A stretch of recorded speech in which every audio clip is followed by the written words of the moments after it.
بسم اللہ الرحمن الرحیم۔ حضرت امام غزالی رحمۃ اللہ علیہ نے ایک عجیب بات لکھی۔ فرماتے ہیں اے انسان، تجھے کیا معلوم کہ بازار میں وہ کپڑا پہنچ چکا ہے جسے تیرا کفن بننا ہے۔ ہم تو موت کو بھول ہی جاتے ہیں، لیکن موت ہمیں نہیں بھولتی۔ معلوم نہیں موت کس وقت آ جائے۔ انسان آج شادی بیاہ میں مشغول ہو چکا ہے اور موت اس کے قریب پہنچ چکی ہوتی ہے۔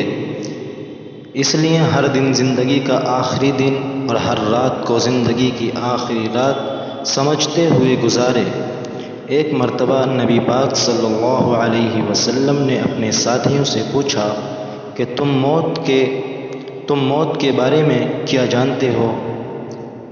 ایک نے عرض کیا، اے اللہ کے نبی صلی اللہ علیہ وسلم، صبح اٹھتا ہوں تو یقین نہیں آتا کہ شام آئے گی یا نہیں۔ دوسرے نے کہا، اے اللہ کے نبی صلی اللہ علیہ وسلم،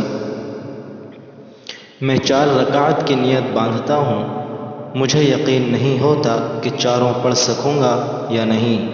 نبی صلی اللہ علیہ وسلم نے فرمایا کہ میرا تو یہ حال ہے کہ میں جب نماز میں ایک طرف سلام پھیرتا ہوں تو یہ بھی پتہ نہیں ہوتا کہ میں دوسری طرف سلام پھیر سکوں گا یا نہیں۔ تو یہ موت کا معاملہ ہے، کیوں نہ ہم اس کے لیے ہر وقت تیار رہیں، بالآخر موت تو آنی ہی ہے۔